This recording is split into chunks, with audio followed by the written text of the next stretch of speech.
Good evening. This is On the Campaign Trail. Every week, we track key issues, moments, and personalities in the long run up to Election Day. But we want to be clear about the map we use.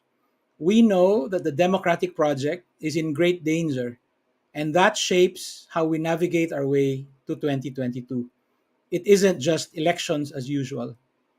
On the campaign trail seeks to make sense of the 2022 elections. We will try to discern patterns in the election landscape, determine paths to victory, discuss relevant policies, seek useful perspectives, all while keenly aware that the anti democratic clock is ticking. In 2022, hashtag we decide, without neglecting the other basic questions. On the campaign trail, we'll ask how we decide and why we decide.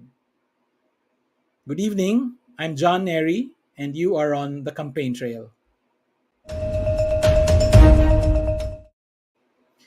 The recent report from the Philippine Center for Investigative Journalism was startling. Politicians with campaign plans have already spent hundreds of millions of pesos on political advertising between January and September 2021, months before the start of the official campaign period. How is that even possible? And why is it allowed in the first place? We are joined tonight by two experts, Jay Bautista of Kantar Media and Eric Alvia of the National Movement for Free Elections, or NAMFREL. They will help us analyze and understand the advertising landscape where the 2022 elections will take place. Good evening, Jay. Good evening, Eric. Good evening. Good Good evening. evening, John. Gentlemen, thank you for making time for this. I want to start by asking both of you, first Jay and then Eric, can we describe the advertising landscape for the 2022 elections? What are the characteristics of the Philippine political advertising landscape? Jay? Well, yeah, it's quite unique compared to other countries. For example, we see a lot of candidates like senators who focus on radio as a go-to platform for their advertising. They like to uh, get exposed during the sort of sweet spot of radio, which is 5 a.m. to about 8 a.m. And then you see also politicians going on television, either using storification of their life stories or guesting in programs to probably create higher awareness about their names or their advocacies. And then most recently, with digital being tracked, you see them going on platforms like TikTok, creating YouTube channels and being active on Facebook. So they are looking at various ways to make sure that their name is recognized and their campaign messages are communicated. Thank you. Eric, what are some Yes. of the characteristics that you find uh, definitive of Philippine political advertising? Well, micro targeting has been practiced by a lot of us way back. No, even we don't even have to consider micro targeting using social media. In the past, no, we've seen ads, no, using tarpaulins, using banners uh, in front of prominent people in the community, no, people who they identify with, usually have these tarpaulins in front of their gates. No, Mhm. uh, there are also people who would target the common folk or the pedestrians or people who usually travel using jeepneys or uh, tricycles, no, by tapping these associations and by putting their tarpaulins also or banners inside the jeepneys or at the back of tricycles. No, you can see also local candidates trying to put their banners together with national candidates who they support Mhm. or who they align with, no? Or at least they think they would also benefit from a spillover effect of the votes if they support this national candidate. So uh, we usually see this, no? As long as there's visibility, as long as there's foot traffic, no, people would advertise, no, and of course we don't have to um take away also the old way of advertising, which is using radios, no, and TV. No? Yeah, in fact, I would wager that when you ask people, they would think of political advertising in terms of TV ads.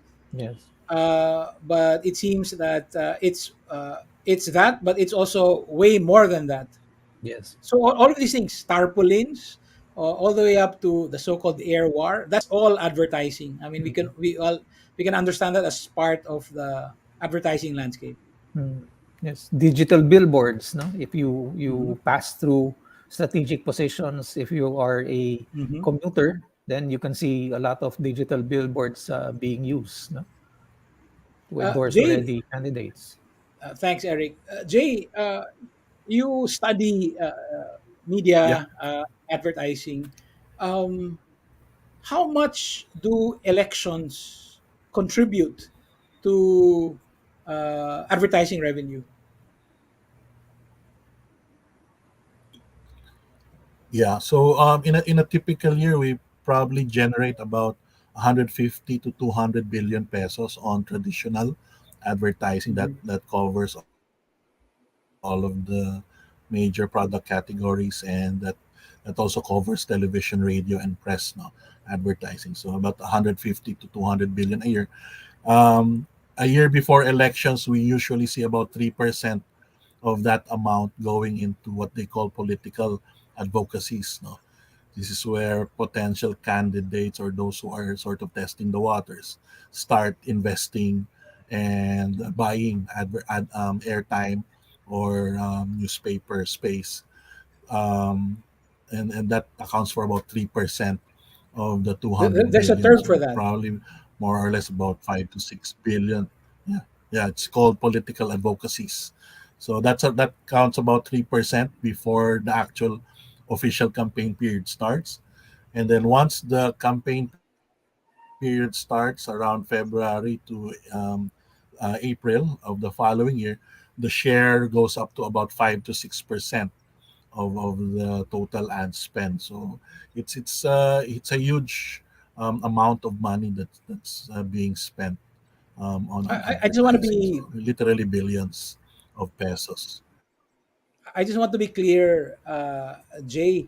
When you talk of 3% the year before and then 5% during the election year, do you mean 3% and 5% in addition to the advertising pie, which is already 200 billion pesos? Or there's a reconfiguration of advertising budgets, Yes, but it's still the same big pie of 200 billion, but 3 and 5% now represent political advertising. Which is it? sorry. It's on top of the 200 billion. So it's fresh money It's coming fresh in money. every 3 years.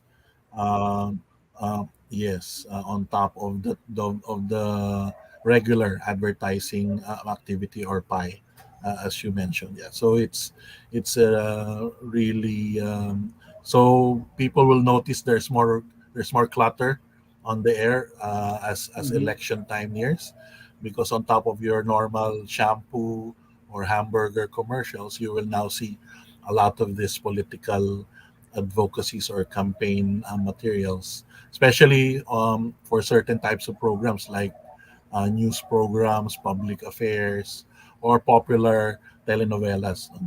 That's where most of this political advocacies or campaign ads would be concentrated. The same in radio. You'll notice during drive time in the morning and in the evening, where most people will be listening to radio. That's where they would notice a lot of this advertising. Thank you. Eric, Um, in the aggregate, it seems that billions of pesos must be part of the election process. I mean, it's in the law. A candidate can spend up to what is it, candidate 10 for national pesos. office, Yeah. 10 pesos for candidate. If there's 65 million voters, Hmm. that's 650 million, right? So Right. in the Right. aggregate, of course, it will add up to billions. But I think it starts becoming a problem when we realize that the billions actually come just from a handful of politicians, right? Yes. That's true. Yeah, go ahead, please. That's true. That's true. No. So again, this adage of people believing that those who have more, no, have higher chances of winning comes in, no, kicks in. Kung sino yung may mahabang pise, no, mas malalim yung bulsa, then the chances of getting elected, no, uh, is much higher. No, that's unfortunate because when we talk about elections, elections should be free and fair. No, is it fair?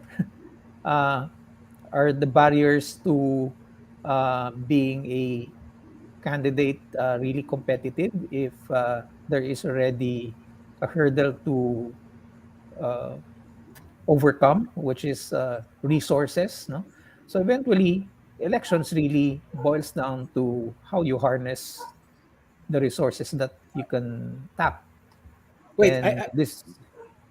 I want to throw it back to you. That's my question. Is it really a free and fair election when it's usually the big spenders who win? We can say that it's skewed, no? It's skewed to, Mhm. it's free to a certain extent, but again, no, these are being used. The advantage of resources is already being used to clobber uh, emerging opposition. No? Um, so if you want to look for, let's say, emerging or new leaders, it would be very difficult for these new leaders, no, to be considered for a seat or position. So if it's free, I would not totally call it free elections. No, if this is the situation that we're going through right now. Thank you. Jay, can I just ask, where do the ads go? Who gets the bigger share? TV, radio, digital? Well, definitely not print, I would think. Okay. Well, historically, um, prior to the elections, radio would get the bulk of the advertising. About more than 50% would go to radio, and then about 30% to 40 will go to TV because it's quite expensive, and then the rest would go to print. But that will shift once the formal campaign period starts. You'd notice TV getting more budget from politicians, especially if they're um, not doing well in opinion polls. So that's been our what we've noticed in the 2015, 2016, and 2018, 2019 elections. This year, because Kantar already also monitors digital advertising, we're seeing that um, TV still gets majority, but radio is more dominant because of what happened to ABS-CBN. No? So last year, when ABS-CBN did not get their franchise renewed, um, about 7 million viewers had nothing to watch across the country. Um, that has improved a bit because of ABS-CBN's initiatives. But right now, politicians know that because of the pandemic, which limits their ability to do face-to-face campaigning, and then now the limitations on TV because um, the reach that was supposed to be generated by an ABS and a GMA together is now limited. Radio is taking prominence, and more than that, it's digital as well. We're seeing phenomenon like Facebook ads increasing over the last few months. The use of Twitter, TikTok, and news sites, news the online sites of the news publishers are also getting a lot of advertising. So it's radio, it's TV, and it's digital that are at the core of the advertising trends that we're observing for this year, running up to 2022. Thank you, Eric. I want to ask about the third major category, digital. Mm. So that's a relatively new category of ad spend. We've dealt for decades with radio and TV. Um, how does that impact on the conduct of elections? How does that affect candidates? And how does that affect the election process itself? Okay. If you're talking about digital advertising, it Hmm. depends also on the platform, no, that this advertising is being carried. We know that there are already traditional media that has integrated or converged their operations with digital advertising. But what is prominent right now is the social media platforms. And this is where we have to really watch, no, most of what is pushed, no, in social media.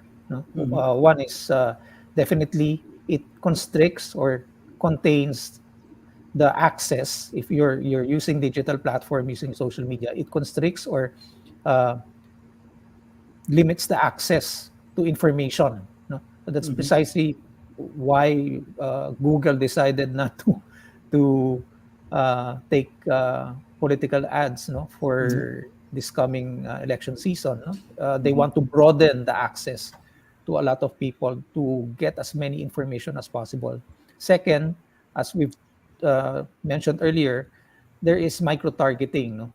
For It's very easy, no, to utilize micro targeting for social media because of the use of software, no? Hmm. The use of uh, analytics, no, for that, no. So I would say, no, still, no, the what is a gray area is what the social media platforms are using for their advertising platforms, no? Yeah. We'll go back to the question of to the consequential decision of Google not to take political ads in the Philippines during the official campaign period, all the way up to the election. And if I'm not mistaken, a COMELEC resolution has been issued Mm. banning digital micro targeting. Yeah. Uh, uh, is that right?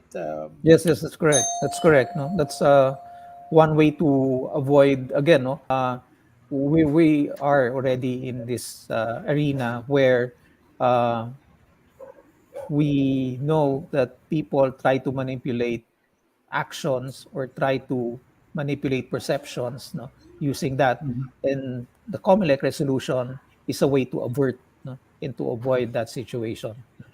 I have another related question to this. I'll ask Eric first and then Jay also. It's the same question, and it has to do with what you already described, Eric, as a gray area. Um, if I'm not mistaken, in previous elections, when digital media was already available, there was no specific ceilings or limits on digital ad spend. There was a specific limit on TV advertising, only so many seconds per, whatever. There was a specific limit on radio, on limit on print ads, but none on digital. So people have referred to it as a gray area because sometimes it's not that easily monitored. Although I understand the platforms are offering uh, uh, greater scrutiny this time around. So I wanted to ask you first, Eric, and then Jay. Um, what is the impact of digital advertising when it has no specific limits imposed by the COMELEC? Well, it's another arena where probably it's another space, no, to add on uh, to where regulation has to happen. No? Mhm. Uh, for unfortunately, the laws have not caught up with the reality of what's going on right now in technology. No, Mhm. and I think uh, this is another area where Comelec really has to uh, manage and regulate. No, because again, those people who have access or who have resources to buy digital resources, no, are again uh, in the advantage here. No, um, if you push for an elections, you also have to push for a competitive elections, and this is one way to make elections competitive. Thank you, Jay. Well, yeah, because of the lack of regulation um, on digital, then we should expect, uh, except for Google, we should expect a lot of clutter moving forward among audiences, especially given the way, as Eric mentioned, it's easy to micro target online. There are algorithms and even tools that the publishers provide for you to actually um, make sure that an ad is placed in front of a consumer that you would like to reach. So I've seen a lot of the media planning tools of the different digital platforms. You can actually define the person up to the street level and actually say, I want to push ads on this particular street in this barangay within this province for people who are this age group with these types of interests. So it's actually quote unquote scary to a certain extent because of the way of how intrusive it might become Mhm. without the necessary rules and policies in place. So we've seen this in traditional media before, before the Fair Elections Act was introduced. You'd see ad after ad after ad of politicians, Mhm. almost limitless. And I think that's what we're going to see this time until a law or a regulation is passed. uh, yeah, it's almost like it's not just surveillance capitalism; it's surveillance politics, or rather, electoral politics as a branch of surveillance capitalism. Let's talk about the Google decision to suspend political advertising in the Philippines from February 8 until the elections. So I'll ask Jay first, and then Eric. Is it in fact as important as it sounds? Is it really a consequential decision? Um, Personally, I think it's a good start in terms of saying that our organization is responsible and we want to have a fair and an equal platform for all. But it will only start on February 8th. Prior to that, Google is the third most used platform based on our tracking, after Facebook and local news sites, in terms of carrying political advocacies. No?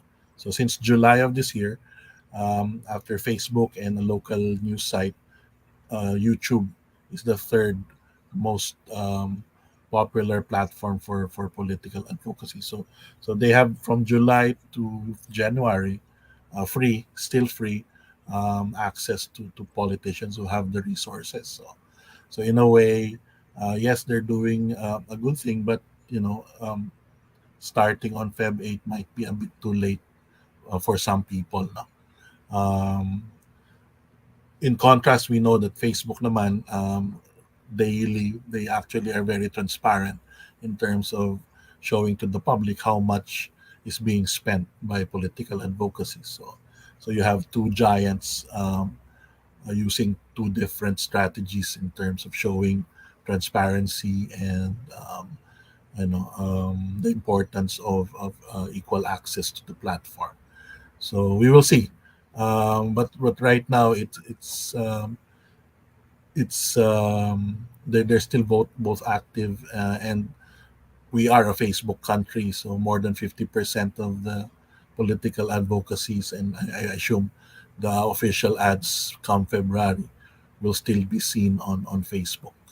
And then lastly, um, even if they shut down the political advertising, YouTube naman as a platform for politicians to create, their own channels for distributing content, is will still be available, and that actually has more power in terms of reaching and influencing potential voters. So even if there are no YouTube political ads, the YouTube channels themselves will probably be acting as a marketing or political communication tool.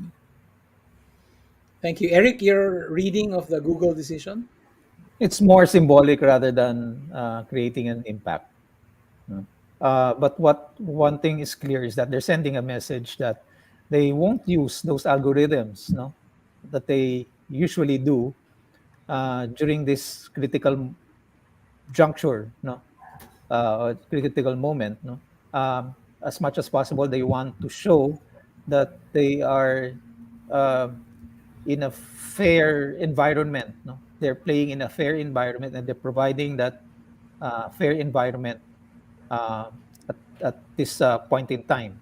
Uh, as to also, well, the impact of this move, no, I would tend to think that this would be more for those who have not decided yet, no, those people who still are serving the potential leaders that they will choose, no, in the coming elections, no. So I think that's what I see from what Google is really doing right now. Still on the same topic, I'll ask Jay and then Eric. Jay, are, are you suggesting that Facebook will not follow uh, Google in suspending political advertising? And Eric, would you agree with the implication of what Jay said earlier that there might be like some sort of a gold rush to advertise on YouTube before the gates close on February 8th? Jay, first. I think as far as Facebook is concerned, unless there's a huge backlash, or a clamor for them to Mhm. follow in the footsteps of Google, um, they might just wait and see, and sort of monitor the situation. If their current policy of being transparent with actual expenses is already acceptable to the public. But we've seen in the past that if public opinion becomes strong, then we might uh, see them change their mind. But again, it's at this point, I think it's too early. They might observe and see how their audience reacts to the Google announcement before a change in policy is seen. Thank you. Eric? Yeah, the rush is happening right now. No, I think the impact right now is more on the gray area wherein uh, those who have filed for their candidacy are not yet considered real candidates. No, That's right. that only they are only considered candidates come election period, and I think this is where most. That's precisely why we're seeing a lot of people spending. Uh, Beyond the limits, no, because they're taking advantage, they're front loading all of their expenses prior to the election period. So I think this is a more uh, impactful uh, decision that they're doing rather than waiting for the decision made by certain social media platforms or decision made by Google. No? Jay, I'd like to get back to a point that you raised earlier. You had actually discussed this in another forum, and I was really struck by it. Kantar Media made a study when ABS-CBN was shut down. You found that some 7 million Filipinos lost access to any form of news because ABS was the only source of news. I'd like to ask, have you done a follow-up study? What have you found? Yeah. So that was last year, as of July, when they were forced to shut down their free-to-air broadcast, their TV Plus or digital terrestrial broadcast, as well as their Sky Cable and Sky Direct, sorry, Sky Direct satellite service, broadcasting the free-to-air um, um, signal of ABS. No? So about 7 million um, Filipinos went dark almost overnight. That has decreased a bit to about half, I think, at least half since almost a year after. Only because ABS was very aggressive in terms of shifting a lot of their content to digital. So they have their YouTube, Facebook, and Twitter um, broadcast. Then they've expanded their OTT app for mobile phone users to access content. They've been very collaborative with TV5 and Signal by allowing a lot of their popular programs to be available both on TV5 and on Signal, which actually has seen an increase in subscriber base over the last 10 or 10 to 12 months. So there's still a few million Filipinos who still have a difficulty, getting access to free to air um, um, access to news and information. And if those who watch TV5 or Signal would notice, they're heavily promoting their own version of a TV Plus, and also an affordable satellite service. I guess to keep on or to continue bridging the gap um, because of the non-renewal of the ABS franchise. Eric, does Yes. advertising help distort or deform an election? And if it does, should it be banned? Um, well, what is supposed to be banned would be the false information that is purveyed, no, in advertising. No?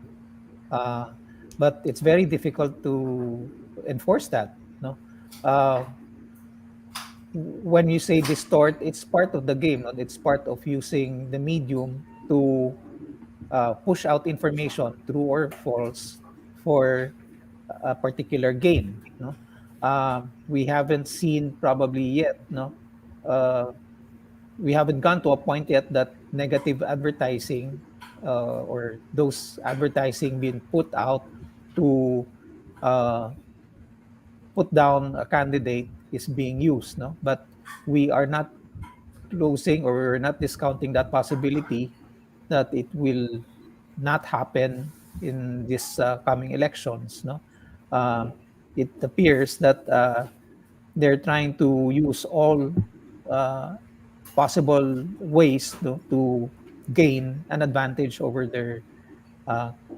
opponent.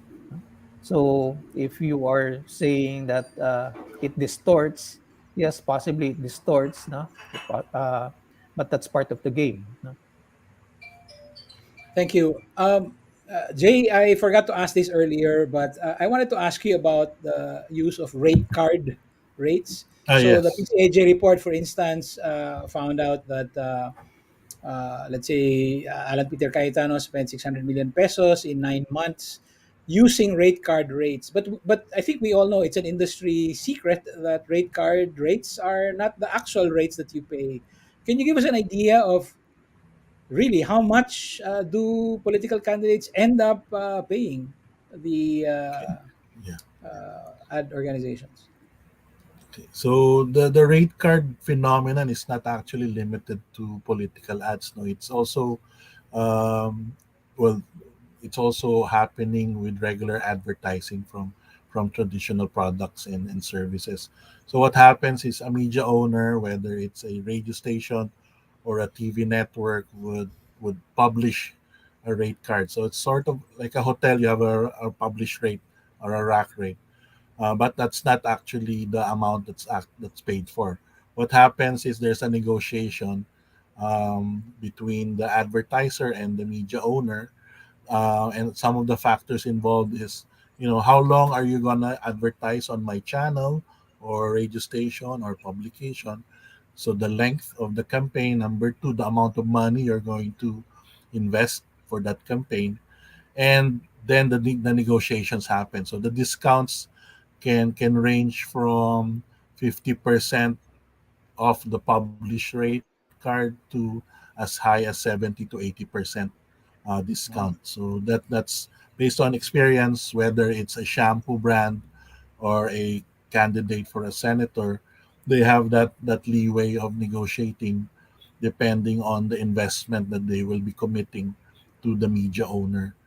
Um, and then the other caveat, which is unique to political advertising in the Philippines, is the practice, which was termed PBB, or pay before broadcast. So everything is settled before the media owner actually airs, publishes, or broadcasts your advertising material.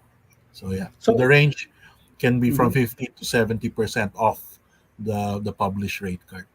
So for instance, the report that found Cayetano having spent 610 million pesos in the first 9 months, the actual money spent could be anywhere between 305 million and 120 million, something like that. I mean, it's still 120 million is still a lot of money spent over 9 months. Uh, but it just gives us a clearer idea of exactly how much money is spent, right? Okay. Maybe just a couple more questions. I'm really enjoying this discussion.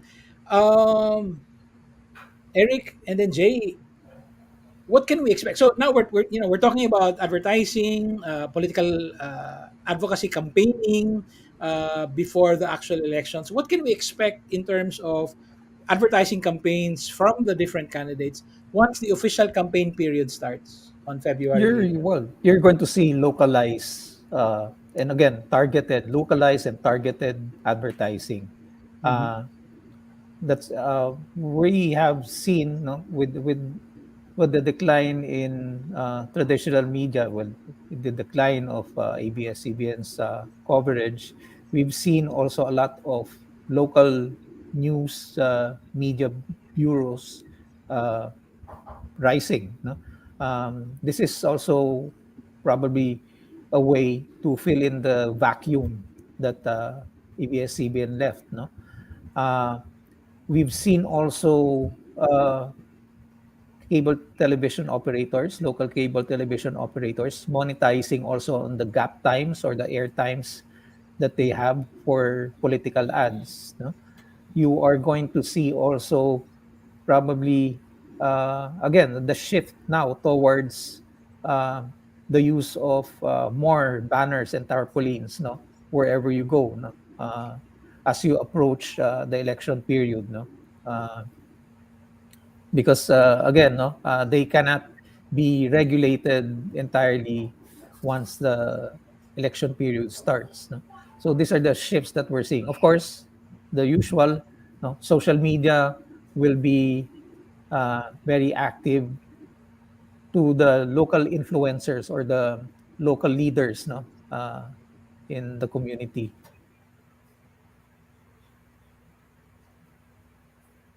Thank you. Uh, Jay, I wanted to ask. Oh wait, sorry. I haven't gotten your response yet, Yeah. Jay.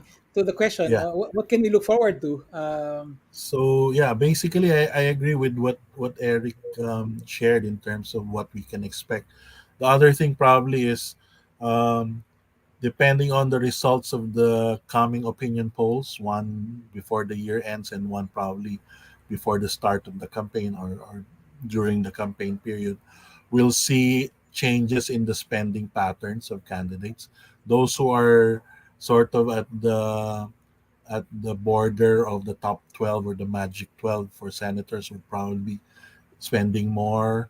Um, and then the other thing is, depending on how much negative issues are thrown back and forth among the candidates, you will see them use media to either deflect, to defend themselves, or to reposition themselves on certain issues, again based on their monitoring of the voters' preferences, attitudes, and um, opinions, no, moving forward. So it's going to be a very dynamic um, pace starting after the start of the new year, because of all of those factors that are going to be taking place. And as Eric mentioned, digital will have a very strong role. Um, and knock on wood, if Omicron decides to uh, go into the Philippines and creates another surge, then that will create more need for advertising and non-traditional ways of reaching out to voters, because if mobility is limited again, then advertising will be a key strategy moving forward. Maybe we can end on this note. I'll ask you the same question, but I'll start with Eric and then let's end with Jay. Um, we've discussed how usually the big spenders win, but we all know, I mean, in our own experience, we've seen some big spenders not win at all. I'd like to ask, why do some big spenders fail to win an electoral seat? And conversely, why do some, small budgeted campaigns go all the way and win the top prize? Well, it just takes one big issue to harm a candidate, and if it sticks to that candidate, there goes his uh, there goes his campaign. No, we've seen that happen in well, those big spenders, no, those Mhm. politicians who had a lead, no, approach at the onset, no, but approaching election day, those negative issues stuck to their names, no, Mhm. and they were not able to defend it, no, or even to parlay it. So this affected their candidacy, no, approaching the election day. It's very difficult to track voter behavior, especially even if you uh, advertise, no, heavily. If let's say someone has a network which funnels the other type of resource, no, I'm saying I'm skirting the term, no, but this is vote buying, no, then whatever gains that you got from advertising could be supplanted by vote buying, no, in certain areas, no. This goes this has more of an impact with, again, local politicians or with those trying to garner a seat for the party list, no? uh, because you only need a certain threshold, no? 2%, no? To gain a seat, no? Or you only have a limited number of people to manage and track to make sure that they vote for you, no? So that's my reading, no? Thank you. Jay? Yeah, similar to what Eric shared. It's one is really the negative issues. So no matter how much you spend, if you can't turn around the perception of the voters, then you will not get into the Magic 12 or to whatever position.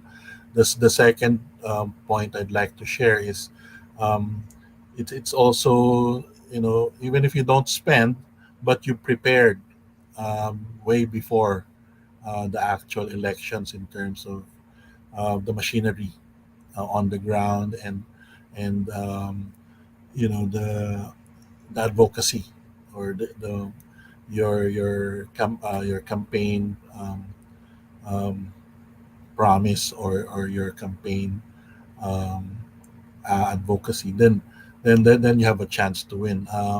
I also agree that, barring any extra judicial or um, extraordinary events impacting on the actual election day. Um, the Based on the last three elections that I've seen, of the top, let's say, of the top 12 spenders for senators, for example, um, at least half of them don't make it, uh, for various reasons, and the most common is really the negative issues connected to their personality um, during the election period. So it's critical that they communicate, or defend themselves, or deflect any negative issues um, as the elections near. And the second one is, awareness or name recall, which is another factor. If they've not invested long term in making sure that people are aware that they are running for a particular position, then even if they spend lots of money from February to April, it might not be enough for them to win. Thank you. I actually have more questions. This is a fascinating subject. The media scholar Roger Silverstone once said media was a texture of human experience. I think that applies to advertising too. Maybe we can return to this topic in the next few months. But for now, thank you very much, Jay Bautista of Kantar Media and Eric Alvia of Namfrel. Thank you, John. Thank you. Thank you too. You're welcome. That's it for us tonight. Join us again next Wednesday at 8 p.m. Follow us on the campaign trail because it isn't just elections as usual. This is John Nery. Good night.